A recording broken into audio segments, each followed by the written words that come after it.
Hey YouTube, Untamed here. So today I am finally getting around to installing the wireless charging tray that goes in this spot right here. As you guys know, or those of you with the Tundra at large, this spot right here isn't the best best space to hold anything at, just because it's, you know, hard plastic. It's not grippy by any means, so putting anything here, put change here, it'll slide around and you'll lose your mind with it. However, it is a perfect size, a little cargo space for your cell phone, and I think that's where most people actually put or their wallet, right?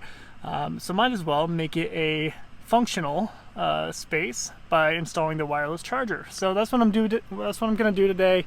I'm not going to be doing a step-by-step video, as there are a number of them already on YouTube, and quite frankly, they did a much better job than I think I would have done. So I'm not going to try to one-up those guys. But I figured I'd at least show you, hey, this is a reminder what it looks like with, you know, from factory, if you will, without speccing it with one. And then, of course, here in a second, I'll jump to the aftermath and show you what it looks like afterward. By the looks of it, it shouldn't be that difficult to do. I think maybe just takes a little bit of time because there's a ton of little screws you got to deal with. But still, I look forward to swapping it out and actually having it be a useful little space. So stay tuned. Alright, so we've officially installed it. We're going to jump in and we're going to see for the first time if it actually worked out. So here is the old piece there in all of its glory.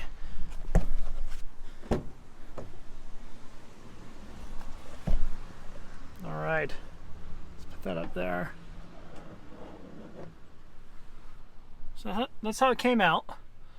Definitely looks a lot better. Definitely having it's always nice having a functional, useful piece within your vehicle, and not to mention it just looks right. I mean, it's the size of a phone. Might as well actually make it functional to charge your phone. So we're gonna fire it up for the first time, see what it looks like. All right.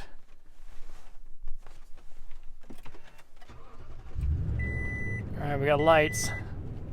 So we're off to a good start. Looks like we flashed blue, red, then green there. So I brought my wife's phone, and this is going to be a terrible example because she has one of those boppers on the back. So it's already kind of the ones that you could pop out, you know. So let's see if this works. So, yeah, this could be a fail here.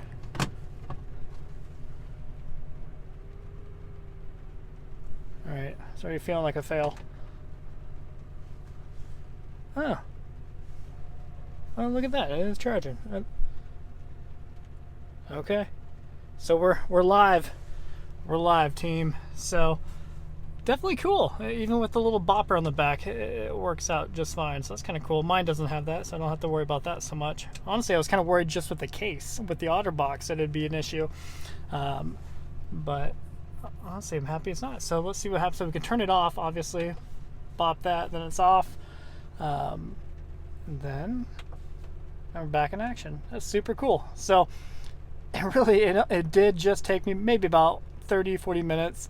Yeah, I kind of took my time with it and tried to give Peanut some love and attention during it. But yeah, so definitely a quick chore to do, and definitely a worthwhile one. Like I said, there's plenty of videos out there that show it being installed, and they do a step-by-step, a really thorough job. So definitely encourage you to check out those guys. I bought it from, I think, Spark Parts, if I recall correctly. I think it's right around 180 bucks, give or take 10 bucks. So not too bad, and you know, for what it's worth, I think it's definitely a worthwhile addition for your rig. And honestly, I'm surprised I haven't considered it earlier at this point. Surprised I didn't put that in before I put in the the AJT design bits down here. So at any rate, guys, I just wanted to share that with you, and of course, see what your thoughts were. I appreciate you watching as always. Until next time.